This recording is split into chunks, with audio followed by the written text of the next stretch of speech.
Hi friends, ഇന്ന് നമ്മൾ discuss ചെയ്യാൻ പോകുന്ന വളരെ കറേജസ് ആയിട്ടുള്ള, വളരെ ഇൻസ്പിറേഷൻ ഒക്കെ തരുന്ന, വളരെ മോട്ടിവേഷൻ ആയിട്ടുള്ള ഒരു സ്റ്റോറിയാണ് കേട്ടോ. ഇത് നിങ്ങൾക്ക് എല്ലാവരും ഓൾറെഡി അറിയാവുന്നതും അതുപോലെ ഇങ്ങനെയുള്ള ഒരുപാട് ലൈഫ് ഇൻസിഡൻസ് നിങ്ങൾ ലൈഫിലൊക്കെ കണ്ടിട്ടുണ്ടാവും. അതുപോലെ തന്നെ നമുക്കും തന്നെ അറിയാൻ പറ്റുന്ന, ഓൾറെഡി അറിയാവുന്ന ഒരു സ്റ്റോറിയാണ് ഇത്.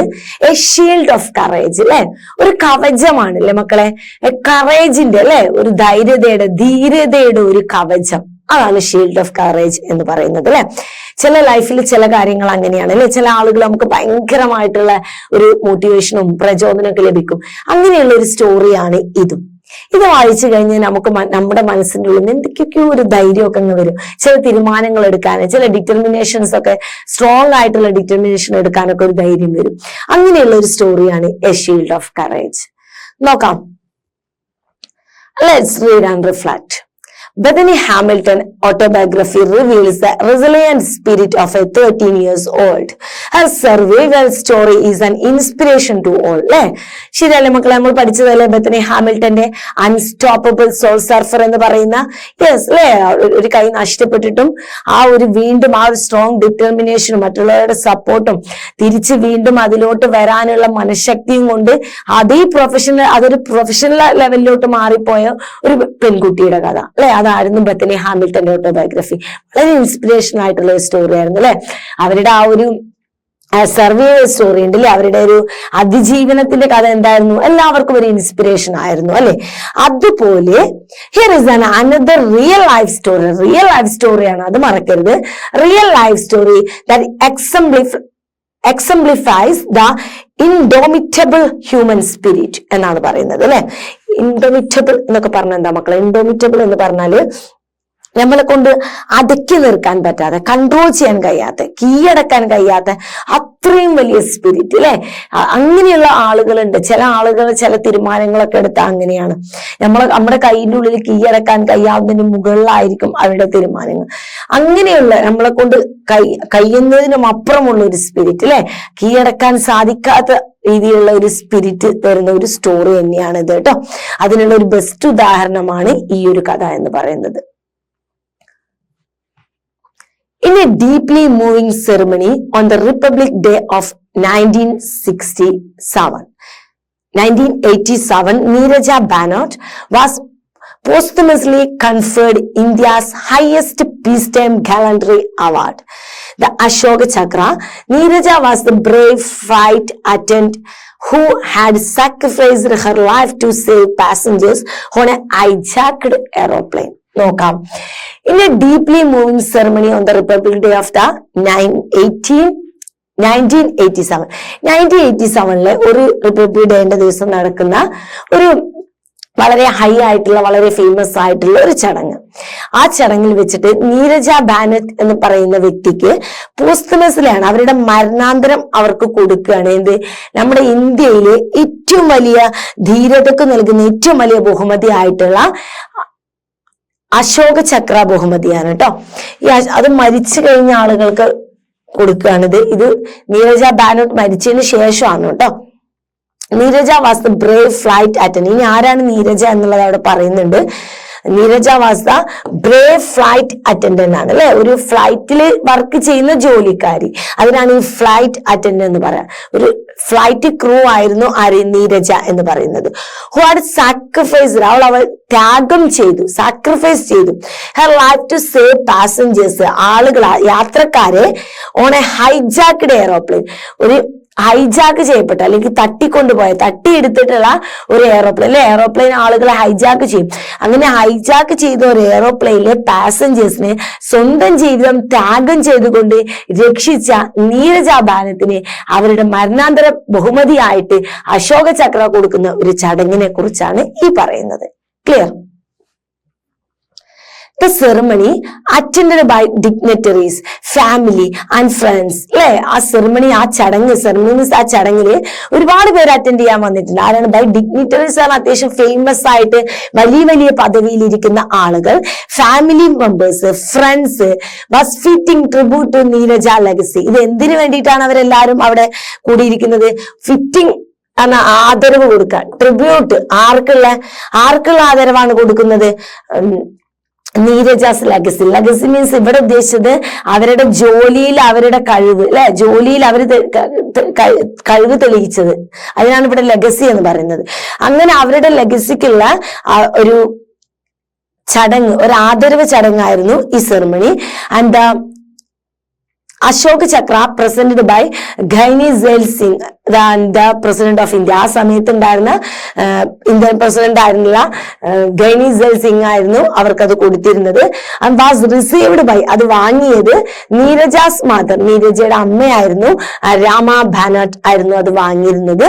Neerja's father Harish Bhanot and her brothers were present to witness the ceremony. അവരുടെ അച്ഛനും അവരുടെ ബ്രദേഴ്സും ഒക്കെ ഈ ഒരു ചടങ്ങിന് സാക്ഷികളായി അന്ന് അവിടെ വന്നിട്ടുണ്ടായിരുന്നു. Neerja was born on 7th September 1963 in Chandigarh, India, where she grew up in loving and supportive family. വളരെ ലവിങ്ങും വളരെ സ്നേഹവും വളരെ സപ്പോർട്ടീവ് ആയിട്ടുള്ള ഒരു ഫാമിലിയിലാണ് അവൾ ജനിച്ചത്. അവൾ ജനിച്ചത് 7th September 1963 കേട്ടോ. ചണ്ഡീഗഡ് എന്ന് പറയുന്ന പ്ലേസ്, ഇന്ത്യയിലുള്ള ചണ്ഡീഗഡ് എന്ന് പറയുന്ന പ്ലേസിലാണ് ജനിച്ചിട്ടുള്ളത്. വളരെ ലവിങ്ങും വളരെ സപ്പോർട്ടീവ് ആയിട്ടുള്ള ഒരു ഫാമിലിയിലാണ് അവൾ ജനിച്ചു വളർന്നു വന്നത്. He started Har career as A model. അവളുടെ കരിയർ അവൾ സ്റ്റാർട്ട് ചെയ്തത് എങ്ങനെയാണ്? ഒരു മോഡൽ ആയിട്ടാണ് കേട്ടോ. ഹെർ എലഗൻസ്, അവളുടെ ഒരു എലഗൻസിലെ ആ സ്മാർട്ട്നെസ്, ആ ഒരു ബ്യൂട്ടി, എലഗൻസ് ആൻഡ് ഡെഡിക്കേഷൻ, അവളുടെ സമർപ്പണ മനോഭാവം, അല്ലെ, എന്തെങ്കിലും ഒരു ജോലി കൊടുത്തു കഴിഞ്ഞാൽ ഓവർ ഡെഡിക്കേഷനിൽ ചെയ്യുന്ന ആളുകൾ, അല്ലെ, അങ്ങനെ സമർപ്പണ മനോഭാവം, കോൺഫിഡൻസ് ലെവൽ, ആത്മവിശ്വാസത്തിന്റെ ഒരു ലെവൽ ഉണ്ട് അത്. And the pause led to her pursue a career in the airline industry, അല്ലെ. ഇങ്ങനെ ആത്മധൈര്യം കേട്ടോ, ആത്മധൈര്യമാണ് പോസ് എന്ന് പറയാം. ഇങ്ങനെയുള്ള അവളുടെ ആത്മവിശ്വാസവും ഡെഡിക്കേഷനും കോൺഫിഡൻസും എലഗൻസും എല്ലാം അവളെ ഏതൊരു ഇൻഡസ്ട്രിയിൽ എത്തിച്ചു മാറ്റി. അവൾക്കൊരു കരിയർ എവിടെ എത്തി? എയർലൈനിലെ, വിമാനത്തിലെ, ആ ഒരു ഫീൽഡിലോട്ട് അവളുടെ കരിയർ എത്തി. Neerja joined Pan Am as a flight attendant, അല്ലെ. അവൾ എന്തിലാണ് ജോയിൻ ചെയ്തത്? പാൻ ആം എന്ന് പറയുന്ന ഫ്ലൈറ്റിലാണ്. അവിടുത്തെ ഫ്ലൈറ്റ് അറ്റൻഡന്റ് ആയിരുന്നു. And quickly gained a reputation for the professionalism and dedication to her work, അല്ലെ. വളരെ പെട്ടെന്ന് തന്നെ അവൾ എന്ത് ആർജിച്ചെടുത്തിട്ടുണ്ട്? ആ ഒരു ഫീൽഡിൽ, ആ ഒരു പ്രൊഫഷനിൽ, ആ ഒരു എന്താ പറയാ, എയറോപ്ലെയിനിലുള്ള ഒരു വർക്ക് ചെയ്യുന്നുണ്ടല്ലോ അവള്. അപ്പൊ ആ ഒരു ഫീൽഡിൽ, ആ ഒരു പ്രൊഫഷനാണ് കേട്ടോ, അല്ലാതെ മോഡലിംഗ് പ്രൊഫഷൻ അല്ല ഉദ്ദേശിച്ചത്. അപ്പൊ ഈ ഒരു പ്രൊഫഷനിൽ വളരെ പെട്ടെന്ന് തന്നെ അവൾ എന്ത് ചെയ്തു? അവളുടെ കഴിവ് പെട്ടെന്ന് ആ മേഖലയിൽ തെളിയിക്കുകയും വളരെ വലിയ ഡെഡിക്കേഷൻ ടു ഹാർഡ് വർക്ക് ചെയ്യുന്നുണ്ട്. അവൾക്ക് വലിയൊരു റെപ്യൂട്ടേഷൻ വളരെ പെട്ടെന്ന് തന്നെ ആ ഒരു ഫീൽഡിൽ ഉണ്ടാവുകയും ചെയ്തിട്ടുണ്ട്. On 5th September 1986, Pan Am Flight 73, അത് ഫ്ലൈറ്റിന്റെ പേരാണ് കേട്ടോ, Pan Am Flight 73, Boeing 747 aircraft bearing the registration 965-6PA registration ഉള്ള ബോയിങ് 747 എയർക്രാഫ്റ്റിൽ പെടുന്ന പാൻ AM ഫ്ലൈറ്റ് 73 എന്ന് പറയുന്ന വിമാനത്തിലായിരുന്നു അവൾ ജോലി ചെയ്തിരുന്നത്. That was hijacked at Karachi international airport, Pakistan. അത് എവിടെ വെച്ചിട്ടാണ് ഹൈജാക്ക് ചെയ്യപ്പെട്ടിട്ടുള്ളത്? പാകിസ്ഥാനിലുള്ള കറാച്ചി എയർപോർട്ടിൽ വെച്ചിട്ടാണ് ഈ വിമാനം ഈ പറഞ്ഞ ആളുകൾ ഹൈജാക്ക് ചെയ്തിട്ടുള്ളത് കേട്ടോ. The flight was en route from Mumbai, India to New York City. ഈ ഫ്ലൈറ്റ് എവിടെ നിന്ന് എവിടേക്കാണ് പോയിരുന്നത്? ഇന്ത്യയിലെ മുംബൈയിൽ നിന്നും ടു ന്യൂയോർക്ക് സിറ്റിയിലോട്ടാണ് ഈ ഫ്ലൈറ്റ് പോകുന്നത്. വിത്ത് ഷെഡ്യൂൾഡ് സ്റ്റോപ്പ്. അങ്ങനെ പോവുകയാണെങ്കിലും ഇടയിൽ വെച്ചിട്ടുള്ള കറക്റ്റ് ആയിട്ട് പ്ലാൻ പ്രകാരമുള്ള സ്റ്റോപ്പുകളായിട്ടുള്ള കറാച്ചി ആൻഡ് ഫ്രാങ്ക്ഫർട്ട്, അല്ലെ. കറാച്ചിയിലും ഫ്രാങ്ക്ഫർട്ടിലും ഇതിന് സ്റ്റോപ്പ് ഉണ്ട്. ഓക്കെ, മുംബൈ ടു ന്യൂയോർക്ക് സിറ്റിയിലോട്ട് ഇത് പോകുന്നതിന്റെ ഇടയിൽ കറക്റ്റ് ആയിട്ട് ഇതിന് കറാച്ചിയിലും അതേപോലെ ഫ്രാങ്ക്ഫർട്ടിലും ഇതിന് സ്റ്റോപ്പ് ഉണ്ട്. അങ്ങനെയുള്ള ഒരു യാത്രയിലാണ് ഇത് കറാച്ചി എയർപോർട്ടിൽ വെച്ചിട്ട് എന്ത് ചെയ്യുന്നത്? ഹൈജാക്ക് ചെയ്യപ്പെടുന്നത്. Neerja was on duty when the aeroplane was hijacked, അല്ലെ. നീരജ അപ്പൊ എന്തായിരുന്നു? ഡ്യൂട്ടിയിലായിരുന്നു. എയറോപ്ലെയിൻ ഹൈജാക്ക് ചെയ്യപ്പെടുമ്പോൾ നീരജ ആ എയറോപ്ലെയിനിൽ എന്തായിരുന്നു? ഡ്യൂട്ടിയിലായിരുന്നു കേട്ടോ. The hijackers had gained access to the aircraft posing as the airport security personnel. അവരെങ്ങനെയാണ് ഹൈജാക്കേഴ്സ് എങ്ങനെയാണ് അതിലോട്ട് കയറി കൂടിയത്? എയർപോർട്ട് സെക്യൂരിറ്റി പേഴ്സണൽ എന്ന് പറയുന്ന എയർപോർട്ട് സെക്യൂരിറ്റി ജീവനക്കാരെ പോലെയാണ്, അങ്ങനെ നടിച്ചുകൊണ്ടാണ് അവരെന്ത് ചെയ്തത്? ആ വിമാനത്തിലോട്ട് കയറി കൂടിയത്. വിമാനത്തിലോട്ടും അവർ കയറിയത് എയർപോർട്ട് സെക്യൂരിറ്റി ജീവനക്കാരൻ എന്ന രൂപേണയാണ്. After the passengers and the crew boarded the aircraft in Karachi, the hijackers took control of the plane. അല്ലെ, അവർ ആ വിമാനത്തിലുള്ള ഫുൾ ആളുകൾ, പാസഞ്ചേഴ്സും അതുപോലെ അതിലുള്ള ക്രൂ ബ്രോഡർ എയർക്രാഫ്റ്റ് എന്ന് പറഞ്ഞാൽ അതിൽ ജോലി ചെയ്യുന്ന, ആ വിമാനത്തിൽ ജോലി ചെയ്യുന്ന ആളുകളും അതിന്റെ ഉള്ളിലോട്ട് കയറിയതിന് ശേഷം എന്ത് ചെയ്തു? ഹൈജാക്കേഴ്സ് ആ പ്ലെയിന് full കൺട്രോളിലെടുത്തു. The incident lasted around 17 hours. അങ്ങനെ ഈ ഒരു സംഭവം 17 മണിക്കൂർ നീണ്ടുപോയി. The passengers and crew were held hostage. അതിലുള്ള ഫുൾ ആളുകളും അതിലുള്ള ഫുൾ യാത്രക്കാരും അതിലുള്ള ക്രൂ എന്ന് പറഞ്ഞാൽ അതിലുള്ള ജോലിക്കാരും എന്തായി മാറി? ഹോസ്റ്റേജ് ആയി എന്ന് പറഞ്ഞാൽ ബന്ദിയാക്കപ്പെട്ടു കേട്ടോ. അതിന്റെ ഉള്ളിൽ തന്നെ ബന്ദിയാക്കപ്പെട്ടു ഈ പറഞ്ഞ ആളുകളെല്ലാവരും. Clear? The passengers were from various countries including United States. അല്ലെ, അതിലുള്ള യാത്രക്കാരെല്ലാം വേറെ രാജ്യങ്ങളിലുള്ളവരായിരുന്നു. അതിൽ ആരും ഉണ്ടായിരുന്നു? അമേരിക്കക്കാരും ഉണ്ടായിരുന്നു. യുണൈറ്റഡ് സ്റ്റേറ്റിൽ നിന്നുള്ള യാത്രക്കാരും അതിലുണ്ടായിരുന്നു. The hijackers demanded the release of the certain prisoners and threatened to kill the passengers if their demands were not met. അല്ലെ, ഹൈജാക്കേഴ്സ് എന്ത് ഡിമാൻഡ്? അവരെന്താണ് പറഞ്ഞത്? അവരുടെ കുറച്ച് ആളുകളെ പ്രിസണേഴ്സ് ആയിട്ട് ജയിലിൽ വെച്ചിട്ടുണ്ട്, കുറച്ച് തീവ്രവാദികളെ പിടിച്ച് ജയിലിൽ വെച്ചിട്ടുണ്ട്. അതെന്ത് ചെയ്യണം? അവരെ റിലീസ് ചെയ്യണം. അത് മാത്രമല്ല അവർ ത്രെട്ടൻ ചെയ്യാണ്, ഭീഷണിപ്പെടുത്തുകയാണ്. ടു കിൽ ദ പാസഞ്ചേഴ്സ്, അവർ പാസഞ്ചേഴ്സിനെ കൊല്ലുമെന്ന്, യാത്രക്കാരെ കൊല്ലും. എപ്പോൾ? If their demands were not met, അവരുടെ ഡിമാൻഡ്സ് അംഗീകരിച്ചില്ല എന്നുണ്ടെങ്കിൽ അവരെന്ത് ചെയ്യും? അതിലുള്ള യാത്രക്കാരെ കൊല്ലുമെന്ന് അവര് ഭീഷണിപ്പെടുത്തി. Neeraja, the senior flight purser, played a crucial role in the ensuring the safety of the passengers. അവർ നീരജയും അതിലുള്ള മറ്റ് മെയിൻ ആയിട്ടുള്ള ഫ്ലൈറ്റ് പേഴ്സേഴ്സ് എന്ന് പറഞ്ഞാൽ മറ്റ് ചീഫ് ആയിട്ടുള്ള അതിലുള്ള ക്രൂ മെമ്പേഴ്സും ഒക്കെ എന്ത് ചെയ്താണ്? വളരെ വളരെ ഇമ്പോർട്ടന്റ് ആയിട്ടുള്ള ക്രൂഷ്യൽ ആയിട്ടുള്ള റോള് കൈകാര്യം ചെയ്യാണ്. എന്ത്? പാസഞ്ചേഴ്സിന്റെ സേഫ്റ്റിക്ക് വേണ്ടിയിട്ട്, അവരുടെ സേഫ്റ്റി പ്രൊട്ടക്ഷന് വേണ്ടിയിട്ട് വളരെ വലിയ റോള് കൈകാര്യം ചെയ്യാണ്. She managed to hide the passport of the American passengers. അവരെന്ത് ചെയ്യാണ്? അമേരിക്കൻ പാസഞ്ചേഴ്സ് അതിലുണ്ടല്ലോ, അവരുടെ മെയിൻ ശത്രുക്കളും അമേരിക്കൻ പാസഞ്ചേഴ്സ് ആണ്. അപ്പൊ അവരെന്ത് ചെയ്യാണ്? അവരുടെ പാസ്പോർട്ട് അവർ ഒളിച്ചു വെക്കുകയാണ് കേട്ടോ. എന്തിന്? Preventing the hijackers from the identify. അവരെ ഹൈജാക്കേഴ്സ് അവരെ തിരിച്ചറിയുന്നതിന് മറച്ചു വെക്കാൻ വേണ്ടിയിട്ട് അവരെന്ത് ചെയ്യുക? അവരുടെ പാസ്പോർട്ട് ഒളിപ്പിച്ചു വെച്ചു. അവരുടെ പാസ്പോർട്ട് കണ്ടിരുന്നെങ്കിൽ പ്രിസണേഴ്സിനെ വിട്ടുകൊടുക്കുന്നതിന് മുമ്പ് തന്നെ കൊല്ലും. കാരണം അവര് മെയിൻ ആയിട്ട് ലക്ഷ്യമിടുന്നതിന് അവര് ഈ അമേരിക്കക്കാരെയാണ്. അപ്പോ അതിലുള്ള അമേരിക്കക്കാരെ രക്ഷിക്കാൻ വേണ്ടിയിട്ട് അവരുടെ പാസ്പോർട്ടൊക്കെ നീരജിയും അതിലുള്ള ബാക്കി ആളുകളും എന്ത് ചെയ്യാണ്? ഒളിപ്പിച്ചു വെച്ചു കേട്ടോ. This helped save lives as they were targeting Americans. അമേരിക്കൻസിനെ ടാർഗറ്റ് ചെയ്ത് അവരുടെ കയ്യിൽ നിന്നും ഇവരെ രക്ഷപ്പെടുത്താൻ അത് സഹായിച്ചു. As hours passed, മണിക്കൂറുകൾ കടന്നുപോയി. ടെൻഷൻ എസ്കലേറ്റഡ് എന്ന് പറഞ്ഞാൽ എന്താണെന്ന് മക്കളെ? പെട്ടെന്ന് ഉയർന്നു പോവുക. ടെൻഷൻ ഇങ്ങനെ കൂടി വരികയാണ്. The hijackers become increasingly agitated and the situation grew more and more dangerous. അല്ലെ, അത് മാത്രല്ല ഇവിടെ ഈ ഹൈജാക്കേഴ്സ് എന്ത് ചെയ്യാണ്? കൂടുതൽ ഇൻക്രീസിങ് അജിറ്റേറ്റഡ് എന്ന് പറഞ്ഞാൽ അവർ കൂടുതൽ ദേഷ്യപ്പെടാം, കൂടുതൽ ടെമ്പർ കൂടി വരികയാണ് അവർക്ക്. And the situations grew more and more danger. Situations എന്തായി മാറാൻ വളരെ വളരെ അപകടം പിടിച്ച അവസ്ഥയിലോട്ട് പോവുകയാണ്. നീരജയുടെ ലീഡർഷിപ്പ് ക്വാളിറ്റി അല്ലെ, നയിക്കാനുള്ള അവരുടെ ആ ഒരു ക്വാളിറ്റി ആൻഡ് ക്വിക്ക് തിങ്കിങ്, വളരെ പെട്ടെന്നുള്ള ക്വിക്ക് തിങ്കിങ് അല്ലെ. ചില ആളുകൾക്ക് ഭയങ്കര ക്വിക്കായിട്ട് ഷാർപ്പായിട്ടുള്ള ചിന്തക്കുള്ള പെട്ടെന്ന് ഷാർപ്പായിട്ടുള്ള സൊല്യൂഷൻ കാണാനും തിങ്ക് ചെയ്യാനൊക്കെ ചില ആളുകൾക്ക്. അങ്ങനെ quick thinking were the instrumental in guiding the passenger to escape through the emergency exit. അല്ലെ, അവരുടെ പെട്ടെന്ന് തീരുമാനം എടുക്കാനുള്ള അവരുടെ കഴിവും അവരുടെ ലീഡർഷിപ്പ് ക്വാളിറ്റിയും എല്ലാം പാസഞ്ചേഴ്സിനെ എമർജൻസി എക്സിറ്റിലൂടെ പുറത്തു കൊണ്ടുവരാൻ സഹായിച്ചു. And taking advantage of the chaos and confusion. അവർ എന്ത് മുതലെടുത്തുകൊണ്ടാണ് അവർ ചെയ്തത്?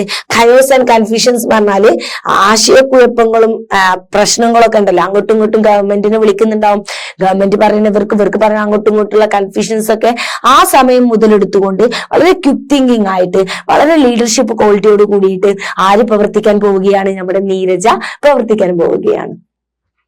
After a 7 hours stand off, അല്ലെ 17 മണിക്കൂറിന് ശേഷം എന്ത് ചെയ്യാണ്? Neerja open the emergency door and the evacuation chute, അല്ലെ എമർജൻസി ഡോറും അതേപോലെ അതിൽ നിന്ന് ഇങ്ങനെ ഇറങ്ങി പോകുന്ന ഒരു പാരച്യൂട്ട് പോലെ ഒരു സംഭവം ഉണ്ട്, അല്ലെ അതും എന്ത് ചെയ്യാണ്? അവര് തുറക്കുകയാണ് കേട്ടോ. And assisted the passengers escape even though she could have been the first one to jump out. ഇത് വളരെ ഇമ്പോർട്ടന്റ് ആയിട്ടുള്ള ഒരു വരിയാണ് കേട്ടോ. Even though she could have been the first one to jump, അല്ലെ ഒരു ഈ ചാപ്റ്ററിനൊക്കെ എന്തെങ്കിലും ചോദിക്കുമ്പോൾ ഇതൊക്കെ എടുത്ത് എഴുതാൻ മറക്കരുത്. അവർക്ക് ഫസ്റ്റ് ഇറങ്ങി പോവാൻ സാധിക്കുമെങ്കിൽ പോലും, അവർക്ക് അതിൽ നിന്ന് ഫസ്റ്റ് ഇറങ്ങി പോകാൻ പറ്റുമെങ്കിൽ പോലും അവരെന്ത് ചെയ്തില്ല? ഫസ്റ്റ് അവര് ചാടിയില്ല. Even though she could have been the first one to jump out, അല്ലെ അത് തുറക്കുമ്പോ അവർക്ക് ഫസ്റ്റ് ഇറങ്ങി അതിൽ നിന്ന് ചാടിപ്പോവും, എന്നിട്ട് പോലും അവരത് ചെയ്യാതെ എന്ത് ചെയ്തു? പാസേജസിനെ അതിൽ നിന്നും ഇറക്കി വിടുന്ന കാര്യത്തിന് ഇങ്ങനെ സൈഡിൽ നിന്നിട്ട് അതിനെ അസിസ്റ്റ് ചെയ്തു. ട്രാജിക്കലി, ദുരന്തം വളരെ ദുരിതമായിട്ട് തന്നെ പറയട്ടെ, എന്താ സംഭവിച്ചത്? As the hijackers opened fire on the passengers, ഇത് കണ്ടുവന്ന ഹൈജാക്കേഴ്സ് എന്ത് ചെയ്യാണ്? പാസഞ്ചേഴ്സിനെതിരെ എന്താണ്? വെടി ഉയർത്തുകയാണ്. She was shot by valiantly shielding their children's from the bullet. ആ ഒരു സമയത്ത് എന്ത് സംഭവിച്ചു? ഒരു 3 കുട്ടികളെ ഇറക്കുന്ന സമയത്താണ് വെടിവെക്കുന്നത്. അപ്പൊ ഇവർ അതിന്റെ നേരെ മുമ്പിലൂടെ നിന്നിട്ട് ഈ 3 കുട്ടികളെ രക്ഷിക്കാൻ വേണ്ടിയിട്ട് വളരെ ധൈര്യപൂർവ്വം അതിന് സ്വന്തം ശരീരത്തെ ഒരു കവചമാറ്റിക്കൊണ്ട് അവർ ആ വെടിയുണ്ടകളെ ഉതിർത്ത് വാങ്ങി. ഓക്കെ, അപ്പോ അവര് സ്വയം ധീരതയുടെ കവചം അണിഞ്ഞുകൊണ്ടിട്ടാണ് ആ 3 കുട്ടികളെ രക്ഷിക്കുന്നത് കേട്ടോ. ധീരതയുടെ കവചം അണിഞ്ഞുകൊണ്ട് വെടിയുണ്ടകൾ ഏറ്റുവാങ്ങിക്കൊണ്ട് ആ 3 കുട്ടികളെ അവരെന്ത് ചെയ്യാണ്? അവിടെ രക്ഷിക്കുകയാണ്. Clear? Immediately, the Pakistan SNG stormed the plane and overpowering the hijackers and securing the release of the hostage. അല്ലെ അപ്പൊ ഇത് പെട്ടെന്ന് തുറന്ന ആളുകൾ ഇറങ്ങുന്നുണ്ട്, അവിടെ വെടിയിരുന്ന്. അപ്പൊ പിന്നെ ഇനി നോക്കി നിന്നിട്ട് കാര്യമൊന്നുമില്ലല്ലോ, അല്ലെ അപ്പൊ സ്വാഭാവികമായിട്ടും പെട്ടെന്ന് തന്നെ അവിടെ അതിന്റെ അവിടെ നിൽക്കുന്നുണ്ടാവും SNG പാകിസ്ഥാനിലെ SNG ടീംസ് പെട്ടെന്ന് കയറി വരികയും അവര് വിമാനത്തെ വീണ്ടും ഹൈജാക്കേഴ്സിനെയൊക്കെ ഓവർ പവർ ചെയ്ത് അവരെന്ത് ചെയ്തു? ബാക്കിയുള്ള ആളുകളെയൊക്കെ റിലീസ് ചെയ്ത് വിമാനം അവര് കൺട്രോളിലാക്കി. Neerja's heroism at the cost of her life saved his life, innocent students and many other on the flight. അല്ലെ അവളുടെ ഹീറോയിസം ആണ്, അവളുടെ ലൈഫ്, അവളുടെ ഹീറോയിസം അതിനുള്ള ഉദാഹരണമാണ്. അവൾ ചെയ്ത ത്യാഗം എന്താണ്?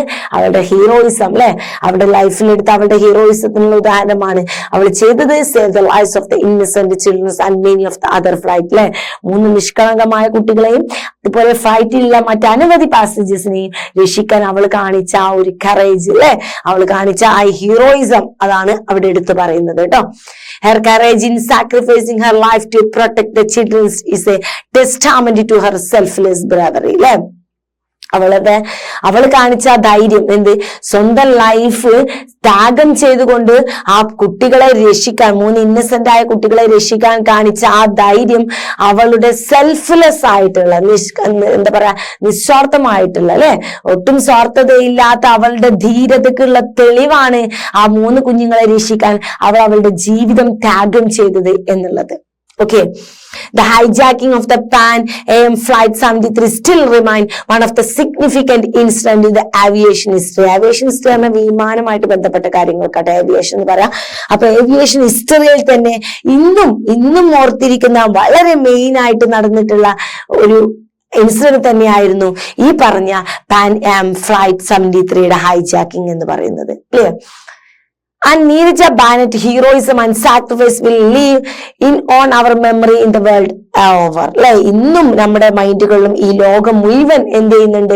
നീരജയുടെ ഹീറോയിസവും അതേപോലെ തന്നെ അവരുടെ സാക്രിഫൈസും ത്യാഗവും ഇന്നും എല്ലാവരുടെയും മനസ്സിൽ നിറഞ്ഞു നിൽക്കുന്നുണ്ട്, അല്ലെ her story inspired A generation. ഈ ഒരു ജനറേഷന് തന്നെ, ഒരു പുതിയ തലമുറക്ക് തന്നെ, അല്ലെങ്കിൽ ഇനി വരുന്ന തലമുറക്കാണെങ്കിലും അവളുടെ സ്റ്റോറി എന്താണ്? ഒരു പ്രചോദനമാണ്. And led to change in aviation security procedures worldwide. അത് മാത്രമല്ല aviation security procedure-ലൊക്കെ എന്ത് ചെയ്തു? ഒരുപാട് മാറ്റങ്ങൾ, അല്ലെ ആ പ്രൊട്ടക്ഷനും ഒരു കുറവുണ്ടായോണ്ടാണല്ലോ അത് സംഭവിച്ചത്. അപ്പൊ ആ ഒരു ഇതിലൊക്കെ വേൾഡ് വൈഡ് ആയിട്ട് ഒരുപാട് കൂടുതൽ സെക്യൂരിറ്റി പ്രൊസീജിയറും പ്രൊട്ടക്ഷൻ സെക്യൂരിറ്റി പ്രൊസീജിയറൊക്കെ എന്ത് ചെയ്തു? ഇതിന്റെ ഭാഗമായിട്ട് പുതുതായിട്ട് കൊണ്ടുവരികയും ചെയ്തു.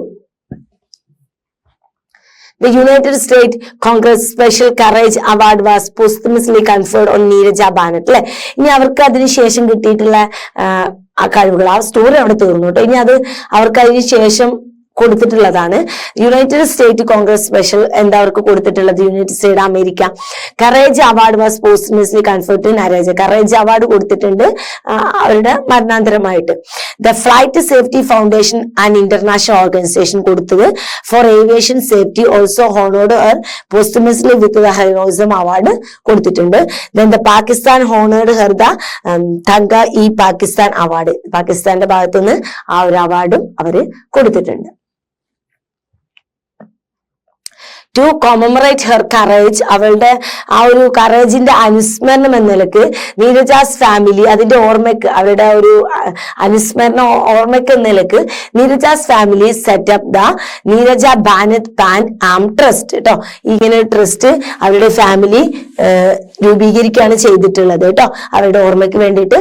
The trust recognise the Indian woman who fight social injustice. ആ ട്രസ്റ്റ് അവർ ചെയ്യുന്നത് എന്താണ്, ജീവിതത്തിലെ സാമൂഹിക അനീതികൾ ഫേസ് ചെയ്ത് അതിനെതിരെ പോരാടിയ സ്ത്രീകളെ അവർ പരിഗണിക്കും. And the airline crew who display courage in moment of the crisis അല്ലെ, മൊമെന്റ്സ് ഓഫ് ക്രൈസിസ് അല്ലെ. ഇങ്ങനെ ക്രൈസിസ് വരുമ്പോ, ആ ക്രൈസിസ് വരുന്ന മൊമെന്റ്സിൽ നീരജയെ പോലെ ധീരത കാണിക്കാനുള്ള എയർലൈൻ ക്രൂവേഴ്സ് ഉണ്ടാവില്ല. ഇങ്ങനത്തെ സാഹചര്യത്തിലൊക്കെ അവരുടെ നീരജയെ പോലെ ധീരത കാണിച്ചിട്ടുള്ള എയർലൈൻ ക്രൂവേഴ്സിനെയും അതുപോലെ ആ ഒരു കാലഘട്ടത്തിൽ സോഷ്യൽ ഇൻജസ്റ്റിസ് കിട്ടിയിട്ടില്ല അല്ലെ, സാമൂഹികപരമായിട്ട് സമൂഹത്തിൽ അനീതി ഫേസ് ചെയ്തിട്ടുള്ള ലേഡീസ്, ഇവർക്കൊക്കെ ആയിരുന്നു ആ ട്രസ്റ്റ് ബഹുമതിയും സഹായങ്ങളൊക്കെ കൊടുത്തിരുന്നത്. In 2016, Bollywood film Neeraja, a biopic on her life and the sacrifice, directed by Ram Madhavan, was the huge winning the national award for the best features of film in Hindi. ഈ 2016 ഇറങ്ങിയ ഈ films ഉണ്ട് കേട്ടോ. ഇത് നിങ്ങളെല്ലാവരും കണ്ടിട്ടുണ്ടെന്ന് അറിയില്ല. Neeraja free ആകുമ്പോ കാണാം കേട്ടോ മക്കളെ. ഈ ഒരു ഫിലിം കണ്ടു കഴിഞ്ഞാൽ പിന്നെ ഈ ചാപ്റ്റർ നിങ്ങൾക്ക് ഒരു തവണ വായിക്കണം തന്നെ അറിയില്ല, അത്രത്തോളം ഈ ചാപ്റ്റർ നിങ്ങൾക്ക് മനസ്സിലാവും. ആ ഫിലിം കണ്ടിട്ട് ഈ ചാപ്റ്റർ കാണുകയാണെങ്കിൽ അതിലും ബെറ്റർ ആയിരിക്കും. ഭയങ്കര മൈൻഡിൽ അവിടെ കിടക്കും. നമുക്ക് ഷീൽഡ് ഓഫ് കറേജ് ഏത് കാലത്തും എന്ന് ചോദിച്ചാലും നിങ്ങൾക്ക് പറയാൻ കിട്ടും. അപ്പൊ ഇങ്ങനെ ഒരു ഫിലിം ഉണ്ട്, വളരെ മനോഹരമായിട്ട്.